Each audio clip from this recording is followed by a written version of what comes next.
자, 우리 지난주에 함께 살펴본 것처럼 예수 그리스도의 죽으심과 부활하심은 기독교 진리를 떠받치는 두 기둥입니다. 그리스도는 우리 죄를 위한 속죄의 제사로 하나님 앞에 드려진 바 되었고, 하나님은 그리스도를 다시 살리심으로 그 속죄의 제사를 기쁘게 받으셨음을 온 세상에 선포하셨습니다. 그러므로 이제 그리스도는 부활의 첫 열매가 되어 그분을 믿고 의지하는 모든 자들이, 저와 여러분이 부활의 영광스러운 날을 기대하며 오늘을 살아갈 수 있게 해 주신 것입니다. 지난주까지 우리가 부활의 내용을 좀 살펴보았고, 오늘은 이제 드디어 고린도전서의 마지막 16장을 다루게 될 텐데, 사도 바울은 몇 가지 당부와 함께 고린도전서를 마무리하게 됩니다. 한 세 가지 정도의 당부가 있는데, 그 첫 번째 당부는 이것입니다. 성도는 준비된 마음으로 예배에 참석해야 한다, 참여해야 한다 할 것입니다. 신앙생활 처음 시작하면서 아마 많은 분들이 이 헌금은 어떻게 해야 되나 하는 그런 궁금증을 가지신 분들이 의외로 많이 있다고 생각이 들어요. 아마 고린도 교인들도 마찬가지였던 것 같습니다. 바울은 그리 길지 않은 시간 고린도 교회에 체류했기 때문에 이 전도 여행 중에 교회를 개척했고, 또 교회를 하나님의 말씀으로 세웠기 때문에 오래 거기에 체류하고 머물러 있지 못했습니다. 해서 신앙생활의 모든 것을 아주 자세하고 상세하게 이들에게 가르칠 시간이 없었던 것이죠. 자, 그래서 고린도 교인들은 신앙에 대한 여러 질문들을 사도 바울에게 다른 여러 방법으로 물어왔던 것이고, 고린도전서는 상당 부분 이 질문에 대한 답변을 담고 있다고 말할 수 있겠습니다. 자, 고린도전서 16장 1절 말씀 한번 보시죠. 성도를 위하는 연보에 관하여는, 이것은 고린도 교인들이 바울에게 던졌던 질문인 것을 알 수 있죠.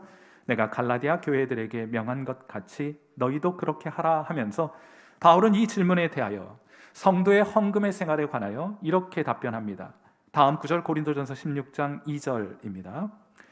매주 첫날에 너희 각 사람이 수입에 따라 모아두어서 내가 갈 때 연보를 하지 않게 하라 하고 말하는데, 한마디로 헌금은 어떻게 해야 하느냐?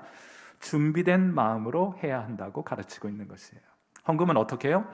준비된 마음으로 하나님께 드리는 것이다. 아마 여러분도 헌금의 원리, 헌금 생활을 하는 원리에 대해서 궁금해하는 분들이 계실 텐데, 저는 여러분들이 한 세 가지만 꼭 기억해달라 이렇게 말씀드리고 싶습니다. 첫째로, 하나님께 드리는 것은 그 드리는 것 자체가 예배가 되어 그것을 기억하시기를 바랍니다. 헌금은 그 자체가 하나님께 드리는 예배입니다. 신명기 16장 16절 말씀 우리 같이 한번 읽어보도록 하겠습니다. 자, 같이 읽죠. 시작. 너희 가운데 모든 남자는 1년에 3번 곧 무교절과 칠칠절과 초막절에 내 하나님 여호와께서 택하신 곳에서 여호와를 배웁되 빈손으로 여호와를 배웁지 말라 하고 하나님께서 모세를 통해 하나님의 백성들에게 말씀해 주셨습니다. 제가 어려서, 아주 오랜 기억이긴 한데, 어려서 우리 세대 부모님들께서는 꼭 어른들 찾아뵐 때에는 빈손으로 가지 말라 하는 말씀을 참 많이 해주셨어요. 그래서 뭐라도 검은 봉지에 담아가지고 들고 다녔던 기억이 있습니다. 뭐 대단한 것 준비하는 것은 아닙니다. 다만 만나기 전부터 만나게 될 분을 기억하면서 그 안에 작은 정성을 담는 것이면 그것으로 충분했습니다. 여러분, 그런데 그것은 우리가 살아계신 하나님을 만나러 나아갈 때도 마찬가지가 아니겠습니까? 우리는 하나님 앞에 나아갈 때 빈손으로 나아가지 않습니다. 저는 신앙생활을 처음 시작할 때, 그리고 신앙을 처음 배울 때 헌금 생활의 원리와 축복에 관하여 잘 배울 수 있는 기회가 있었습니다. 그래서인지 제게 있어 헌금이란 참 멋진 신앙 고백의 행위가 아닐 수 없어요. 하나님 내겐 가장 귀한 분이십니다. 그러므로 제가 이 귀한 예물을 주님께 드림이 제게는 참 영광스러운 것입니다 하는 그런 의식이 제게는 신앙생활 처음 할 때부터 자리하게 된 것 같아요. 제가 그렇게 신앙생활하고 헌금 생활을 해왔는데, 그런데 이것을 행하는 방식에 있어서는 제가 다소 계산적이었다 이런 생각을 하게 되었습니다. 무슨 말인가 하면, 오늘 우리가 함께 읽은 본문 고린도전서 16장 2절에 보시면 각 사람이 수입에 따라, 수입에 비례하여 하나님께 드리는 것이 맞다, 이렇게 가르쳐 주시잖아요. 그래서 저도 수입이 생기면 그걸 마치 세금 계산하는 것처럼 해서 11조는 얼마, 또 구제헌금은 얼마, 선교헌금은 얼마, 장학헌금은 얼마, 감사헌금은 얼마, 이렇게 계산기를 두드리듯 계산해가지고 그걸 세금 정산하듯이 한꺼번에 하나님께 드렸습니다. 그런데 제가 우리 교인들과 함께 도널드 휘트니의 영적 훈련이라는 교재를 가지고 우리 영적인 훈련에 대해서 차근차근 다시금 배우고 공부해 가다가 이전에 미처 생각해 보지 못했던 것 한 가지를 발견하게 되었습니다. 그것이 무엇인가 하면 제가 여러분에게 말씀드렸던 것처럼 헌금은, 그것을 드리는 것 자체가 예배 행위라 하는 것을 배우게 되었어요. 관련된 구절 하나만 소개해 드리자면 빌립보서 4장 18절 말씀 같은 거 하나 여러분에게 소개해 드리고 싶습니다. 바울이 뭐라 말하는가 하면 내게는 모든 것이 있고 또 풍부한지라 에바브로 디도편에 너희가 준 것을 받음으로, 이게 이제 헌금을, 선교헌금을 했던 것이에요. 내가 풍족하니 이는 받으실 만한 향기로운 제물이요 하나님을 기쁘시게 한 것이라 하고 사도 바울이 빌립보 교인들을 향해 말하고 있는 장면 보게 됩니다. 사랑하는 성도 여러분, 만일 드리는 것 그 자체가 하나님을 향한 예배라면 저는 헌금을 일괄 정산에 드리는 그 한 주를 제외하고는 나머지 3주 동안 하나님께 드림의 예배를 생략하고 있었던 꼴이 아니었겠습니까? 그래서 헌금하는 방식을 바꾸기로 했어요. 한꺼번에 드리던 것을 매주 주일 예배 때 나누어서 하나님께 드리기로 했습니다. 물론 헌금의 총액은 아마 달라지진 않았을 것입니다. 하지만 헌금에 제 마음이 담기기 시작했어요. 헌금은 하나님께 드리는 예배이니까 말입니다. 그 자체로 예배가 되었던 것입니다. 사랑하는 성도 여러분, 저는 여러분이 이 일에 있어서 저와 같은 생각을 가질 수 있게 되기를 바랍니다. 하나님께는 빈손으로 나아가지 않습니다. 정성스럽게 헌물을 준비하고 그 안에 우리의 마음을 담아야 합니다. 드릴 것이 없다면 주님, 이 한 몸밖에 드릴 것 없으니 주님 이 몸이라도 받으시옵소서 하는 그런 마음으로, 준비된 정성스러운 마음으로 하나님 앞에 나아가야 하는 줄 믿습니다. 그 자체를 예배라고 생각하셔야 하는 거예요. 이것이 헌금과 관련된 첫 번째 원리입니다. 헌금은 그 자체가 예배인 것이에요. 헌금과 관련된 두 번째 원리는 준비된 마음으로 헌금해야 한다는 것이고, 세 번째 원리는 자원함과 기쁨으로 하나님께 드린다 하는 것입니다. 제가 이 두 가지를 왜 한꺼번에 말씀을 드리느냐, 서로 긴밀하게 연결되어 있기 때문이에요. 고린도전서 16장 2절 말씀 다시 한번 보겠습니다. 매주 첫날에 너희 각 사람이 수입에 따라 모아두어서 내가 갈 때에 연보를 하지 않게 하라 하고 말해요. 여기 매주 첫날이라는 것은 우리로 따지면 주일 예배를 뜻하는 것입니다. 안식일이 마지막 쉬고 나서 그 첫날을 예수 믿는 사람들이 모여서 예배를 드렸으니 우리식으로 말하면 주일 예배를 의미하는 것이죠. 그리고 그때 예배 자리에 나올 때마다 조금씩 나누어서 연보를 해야 하지, 나중에 한꺼번에 그것을 목표한 헌금이 있고 그것을 나중에 한꺼번에 하려고 하면 이게 마음의 부담이 되고 하기가 어려워진다고 아주 실질적인 권면을 사도 바울이 이 고린도 교인들에게 하고 있는 것이에요. 그래서 지혜로웠던 목회자 바울은 고린도 교인들에게 이런 조언을 하게 됩니다. 고린도 후서 9장 5절과 7절 말씀 보겠습니다. 그러므로 내가 이 형제들로 먼저 너희에게 가서 너희가 전에 약속한 연보를 미리 준비하게 하도록 권면하는 것이 필요한 줄 생각하였노니, 이렇게 준비하여야 참 연보답고 억지가 아니니라.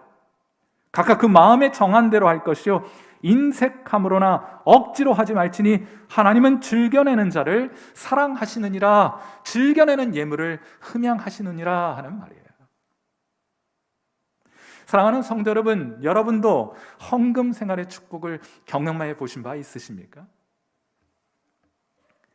어느 며느리 한 분이, 시아버지가 목사님이셨는데 목사님께 11조에 관해 묻습니다. 아버님, 11조는 궁금한 게, 11조에 관해 궁금한 게 있는데 11조는 총 수입에서 떼어 드리는 것입니까? 아니면 순수입, 그러니까 필요한 비용을 다 지출하고 난 순수익에서 11조를 떼어 하나님께 드리는 것인가요? 하고 질문을 시아버지께 드리게 된 거예요. 그런데 이 시아버지 되시는 목사님께서는 머뭇거리지 않고 즉각 이 며느리에게 대답합니다. 글쎄 얘야, 너는 하나님께 얼마나 큰 축복을 받고 싶으니 하고 오히려 반문을 하셨더래요.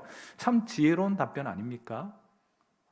이 며느리도 이 시아버지의 조언에 큰 감명을 받았는지 자랑스럽게 이 대화를 어느 책에, 크리스천 도서가 아닌데 일반 서적의 기고한 글을 제가 읽어보게 되었어요. 사랑하는 성도 여러분, 교회에서는 여러분에게 헌금하라고 억지로 떠미는 사람 없습니다. 그렇게 하지 않으셔도 괜찮아요. 그러나 여러분이 주님을 만나게 되면 드리고 싶은 마음이 생길 겁니다. 가장 귀한 그분께 무엇이라도 드리고 싶은 마음 여러분에게 생기시게 될 거예요. 다만 기왕에 여러분이 그런 마음 가지셔서 주님께 드릴 마음을 가지게 되셨다면 말씀드린 세 가지 원리를 따라 헌금 생활 하시게 되기를 바랍니다. 그 세 가지 원리란 예배의 원리, 드리는 것 그 자체가 하나님을 향한 예배인 것을 기억하는 그 예배의 원리, 또 준비된 마음을 주님께 드리는 그런 원리, 그리고 기쁨과 자원함의 원리로 하나님 앞에 드리게 되는 그런 귀한 은혜가 있게 되기를 주님의 이름으로 축원해 드립니다. 캠벨 몰건이라는 참 훌륭한 설교자 계신데 이분이 말씀하시기를 헌금은 물질적인 것이지만 그 배후에 있는 헌신은 영적인 것이라 하는 말을 하신 적이 있어요. 부디 하나님께 드리는 헌신의 삶이 여러분에게 더욱더 풍성해지는 은혜가 있게 되기를 주님의 이름으로 축원해 드립니다. 하나님 기뻐 받으시는 아름다운 헌물을 주님께 드리는 성도로 살아가실 수 있게 되기를 바라요. 이것이 사도 바울이 고린도전서를 마무리하면서 고린도 교인들에게 전했다는 세 가지 정도의 권면 가운데 그 첫 번째 권면이었습니다. 두 번째로 사도 바울은 고린도 교인들에게 말하기를 성도는 함께 일할 줄 알아야 한다 하고 권면하고 있습니다. 사도 바울은 에베소에서 고린도 전서를 썼어요. 고린도라는 지역에서부터 상당 거리가 떨어진 에베소라는 지역에서 고린도 교인들을 생각하면서 편지를 썼습니다. 그는 이 편지를 쓰면서 이렇게 말합니다. 고린도전서 16장 7절, 이제는 지나는 길에 너희 보기를 원하지 아니하노니 이는 만일 주께서 허락하시면 얼마 동안 너희와 함께 머물기를 바람이라 하고 말을 해요. 지나가는 길에 잠시 들러서 얼굴만 보고 인사만 나누고 헤어지는 그런 정도로는 나 이제 도저히 만족할 수가 없고, 이제 고린도를 방문하게 되면 그 지역에 상당 기간 오래 머물면서 너희와 믿음의 교제를 나누고 싶다 하는 그런 말을 사도 바울이 고린도 교인들에게 한 것이에요. 하지만 지금 편지를 쓰고 있는 지금 당장은 에베소 지역을 떠날 수가 없었습니다. 왜냐하면 바울이 편지를 쓰는 시점에 하나님의 큰 복음의 역사, 생명의 역사가 에베소 지역의 에베소 교회 가운데 혁혁하게 나타나고 있었기 때문에 많은 사람들이 복음을 듣고 생명이 되신 주님께로 마구마구 돌아오게 되는 그 회심의 역사, 구원의 역사가 에베소 교회에 나타나고 있었기 때문입니다. 얼마나 할 일이 많았겠어요? 그런데 제가 여러분에게 자주 말씀드렸던 것처럼 성령의 역사가 강력히 나타나는 곳에 어떤 역사도 강력히 나타나요? 사탄의 역사도 강력하게 나타납니다. 그래서 고린도전서 16장 9절에 사도 바울이 이렇게 말해요. 내게 광대하고 유효한 문이 열렸으나 대적하는 자가 많음이라 하고 말해요. 하나님의 역사도 강력하게 나타나고 있지만 사탄의 역사도 여전히 강력하게 나타나고 있습니다 하고 말합니다. 그래서 생각 같아서는 에베소 지역을, 지금 에베소 사역을 마치고 당장이라도 고린도 지역으로 달려가고 싶지만 대적하는 자들의 방해 때문에 목표했던 일이 더디 진행되고 있었던 것입니다. 그래서 하는 수 없이 사도 바울은 당분간 에베소에 더 머물기로 했던 것이에요. 자, 그럼 고린도 교인들 혹은 고린도 교회를 보살피는 일은 어떻게 해야 했을까? 참 감사하게도 사도 바울에게는 주를 위해 같은 마음으로 일할 수 있는 귀한 믿음의 동역자들이 사도 바울에게는 있었던 거예요. 그리하여 바울은 자신을 대신하여 디모데를 고린도 교회에 보내기로 합니다. 고린도전서 16장 10절 말씀입니다. 디모데가 이르거든 너희는 조심하여 그로 두려움이 없이 너희 가운데 있게 하라. 이는 그도 나와 같이 주의 일을 힘쓰는 자임이라 하고 말을 해요. 바울이 디모데를 어떤 사람으로 소개합니까? 나와 같이 주의 일을 힘쓰는 자이니 너희는 그를 환영해 맞으라고 말하는 것입니다. 저는 이 지점에서 사실 사도 바울의 삶 속에 나타난 큰 변화를 읽게 됩니다. 부활하신 예수님을 만나기 전 사도 바울은 사실 혼자 일했던 사람이에요. 우리로 말하면 독고다이 스타일이었습니다. 내가 잘하니까, 내가 잘할 수 있으니까 내가 하면 된다는 생각 가졌던 것 같습니다. 갈라디아서 1장 14절 말씀 보세요. 내가 내 동족 중 여러 연갑자보다 유대교를 지나치게 믿어 내 조상의 전통에 대하여 더욱 열심히 있었으나 하고 말해줘요. 여기 연갑자라는 것은 자기 또래의 사람들입니다. 내가 신앙적인 측면에 있어서는 내 또래에 속한 사람들, 나만큼 아는 사람 없어 하는 의식 강했던 것 같습니다. 경쟁적이었고 자기가 가장 뛰어나다고 생각했고 우월감에 사로잡혀 있었던 것 같습니다. 그러니 어찌 함께 일할 수 있었겠어요? 그러나 그가 예수 믿고 달라졌습니다. 주를 위해 힘쓰는 것은 나 혼자뿐만 아니라 그런 사람들, 귀한 마음으로 주님을 섬기는 사람들 곳곳에 하나님께서 배치해 놓으셨다는 것을 알게 된 것이에요. 그들 한 사람 한 사람을 귀하게 여기는 마음을 사도 바울이 가지게 된 것입니다. 사랑하는 성도 여러분, 신앙은 우리 홀로 하지 않습니다. 여러분이 주님을 사랑하는 것만큼 똑같은 사랑으로, 아니 더 큰 사랑으로 주님 사랑하는 사람들 도처에 하나님께서 숨겨 놓으셨어요. 그들과 함께 우리는 주님을 섬기는 것입니다. 여러분은 혹시 찰스 피니라는 이름을 들어보신 바 있으십니까? 19세기 미국 동부에 큰 부흥이 일어나게 됐는데 그 부흥을 견인했던 위대한 사역자 찰스 피니라는 분이 계세요. 그런데 여러분들이 한 번쯤 이름은 들어보셨을 겁니다. 찰스 피니. 그런데 그와 함께 동역했던 다니엘 내시라는 사람의 이름은 아마 여러분이 들어보지 못하셨을 거예요.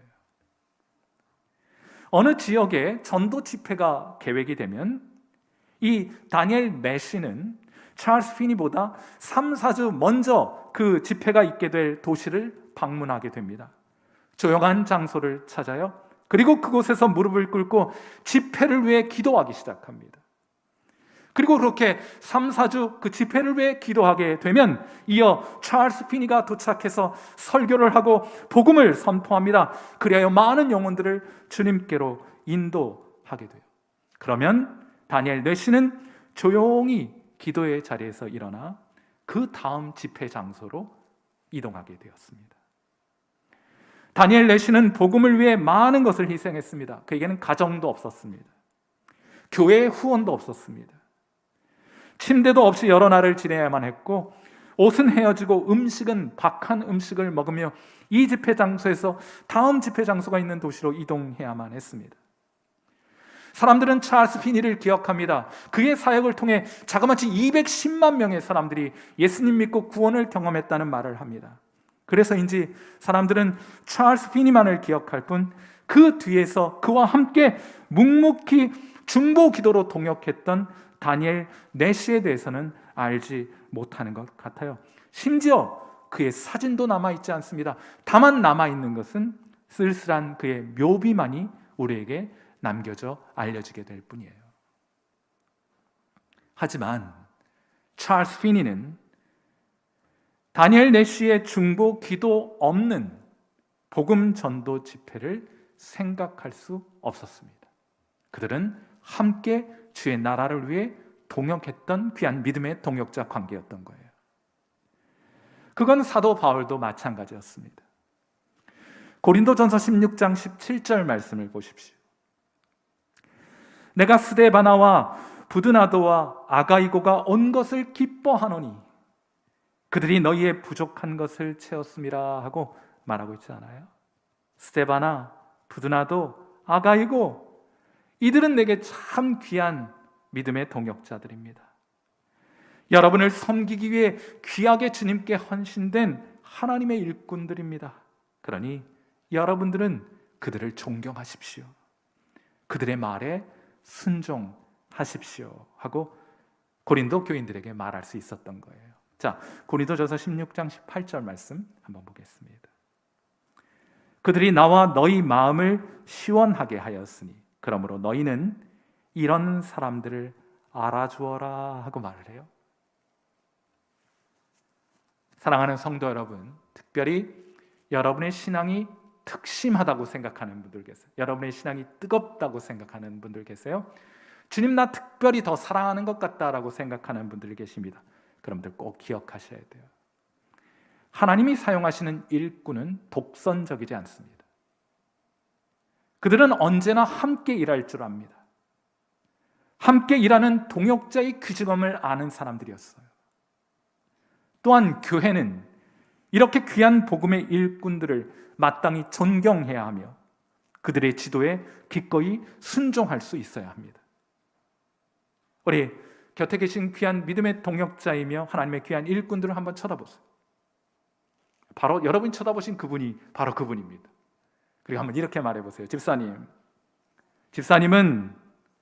참 귀한 하나님의 일꾼이십니다. 집사님은 저의 동역자이십니다. 그 말의 의미는 제가 집사님 참 존경합니다. 그리고 집사님 말씀과 함께 잘 따르며 주의 나라 일 세워가겠습니다 하는 그런 의미이겠죠. 사도 바울은 편지를 마치면서 세 가지 권면을 합니다. 첫째는 준비된 마음으로 하나님 앞에 예배드릴 것을 말하였고, 두 번째, 성도들은 하나님의 일꾼들을 함께 일하는 자여야 한다는 것을 말했습니다. 마지막으로 성도는 서로를 환영할 줄 알아야 한다 하고 말하고 있는 것 같아요. 사도 바울은 편지를 보낼 때마다 그 마지막에는 언제나 성도 서로를 향한 문안의 인사를 소개하게 됩니다. 문안하라고 권면하게 돼요. 자, 고린도전서 16장 20절 말씀입니다. 우리 같이 한번 읽어볼까요? 시작. 모든 형제도 너희에게 문안하니 너희는 거룩하게 입맞춤으로 서로 문안하라. 서로 환영하고 그 표현으로 서로에게 따뜻한 인사를 나누어라 하고 말하고 있는 것입니다. 사도 바울 당시의 문화권에서는 서로에게 인사하는 것을 입맞춤으로 표현했습니다. 지금도 아랍권에서는 남자들끼리 만나도 서로 입을 맞추는 일들이 있죠. 이거 성경대로 해야 된다고 하면서 교회에서 이런 일 하시면 될까요? 안 될까요? 해보시면 압니다. 안 된다는 거 금방 아실 수 있어요. 성경을 올바로 해석하지 않고 무조건 문자적으로 이해해야 한다고 하는 사람들마저도 이런 것들은 그대로 하지 않습니다. 우리는 우리에게 맞는 인사법으로 서로에게 인사하면 되는 것이죠. 다만 여러분이 인사를 나누실 때 반드시 좀 기억했으면 하는 수식어가 하나 있습니다. 그러니까 습관적으로 인사하는 것 그런 거 말고 하나만 꼭 기억하시고 여러분 인사를 나누실 때 이 단어, 이 수식어 하나만 꼭 기억해 주셨으면 좋겠는데 그것은 뭐냐면 정중하게라는 표현이에요. 정성스럽게. 조선시대 최고의 거상 임상옥이라는 분이 계세요. 장사 최고의 아무튼 비즈니스맨이었는데 이분이 어마어마한 장사꾼이었음에도 불구하고 이분이 하는 말이 돈이 아니라 사람을 얻기 위해 장사를 해야 한다 하는 그런 철학을 가졌고 그렇게 장사했던 분이에요. 장사하는 분들은 돈을 얻으려고 하는 것이 아니라 사람을 얻는 것이어야 한다 이런 생각이었습니다. 이러한 관점에서 사람들에게 신임을 얻는 것이 장사의 첫 번째 비결이라고 생각했고 그렇게 사람들에게 신임을 얻는 첫 번째 비결은 인사를 잘하는 것이다 하고 자신을 따르는 사람들에게 말하였습니다. 제가 이 말이 참 감동이 되었어요. 장사는, 물론 장사하는 사람은 아니지만은, 장사는 돈을 목표로 하는 것이 아니라 사람을 목표로 하는 것이고, 사람을 얻기 위한 가장 좋은 방법은 인사를 잘 하는 것이다. 저는 평소 아이들 교육에 대해서는 별로 신경을 쓰지 않습니다. 그냥 알아서 잘 하겠지 하고 생각해요. 그런데 제가 꼭 하나 신경 쓰는 것이 있습니다. 그건 뭐냐면 인사는 잘 하라고, 어른들 뵈면은 인사 잘 하라고 강조하고 또 강조하고 또 강조합니다. 인사 안 하면 손 잡고 모시고 가서 그분 앞에 인사하도록 그렇게 가르쳐 주기도 해요. 돈을 들이지 않고 사람의 마음을 얻는 이보다 더 좋은 방법을 제가 알지 못하기 때문입니다. 우리 서로를 만나게 되면 집사님 참 반갑습니다 이런 얘기하죠. 그때 반은 하늘을 뜻하는 우리말이에요. 반. 그럼 반갑습니다는 말은 무슨 의미입니까? 내가 만나 인사를 건네는 당신은 반갑습니다, 하늘과 같은 분입니다 하는 그런 존중과 존경, 정성스러운 마음이 담겨있는 표현이 반갑습니다 하는 표현이에요. 그만큼 귀하게 여긴다는 뜻이 아니겠습니까? 사랑하는 성도 여러분, 성도가 하늘과 같이 귀한 분들이 아니십니까?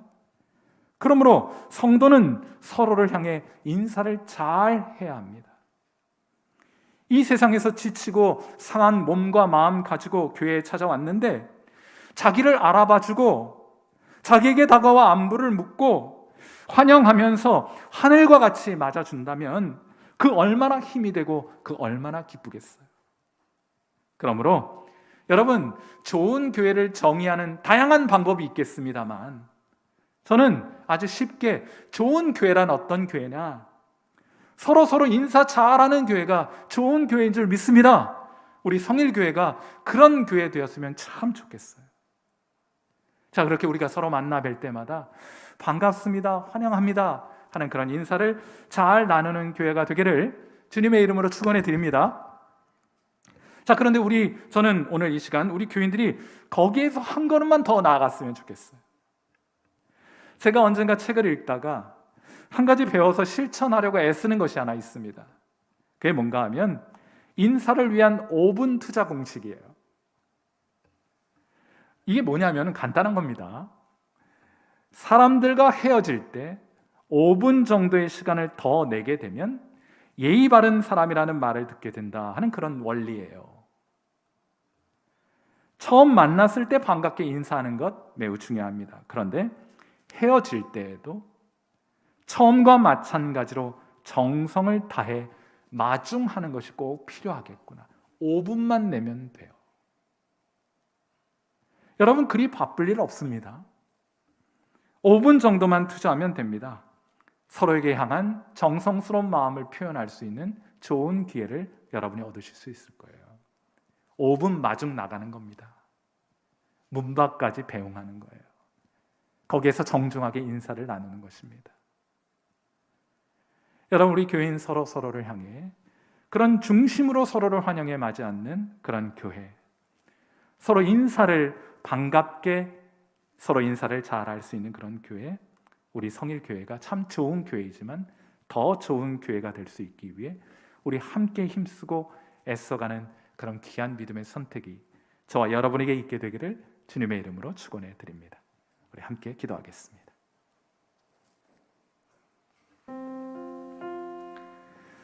자, 우리 함께 나누었던 말씀 좀 기억하면서 여러분의 드림의 삶이 곧 예배임을 기억하고 여러분의 드림의 예배가 회복될 수 있도록 그렇게 기도하실 수 있게 되기를 바랍니다. 또 우리가 홀로 부르심을 받지 않았으면 함께 부르심을 받았어요. 그러므로 믿음의 동역자들을 귀히 여기고 그들과 함께 주님과 교회를 섬길 수 있어야 합니다. 독선적인 그리스도인은 성숙한 그리스도인이라 부를 수 없어요. 함께하는 것입니다. 부족하여도 함께하는 것입니다. 그렇게 교회는 함께 세워가게 되는 것입니다. 마지막으로 우리 서로를 환영하고 정중하게 인사를 나누는 교회가 될 수 있도록 우리 시간 함께 통성으로 기도하고 여러분이 그렇게 하는 한 사람이 될 수 있도록 이 시간 하나님 앞에 결단하는 시간 갖겠습니다. 기도하시겠습니다.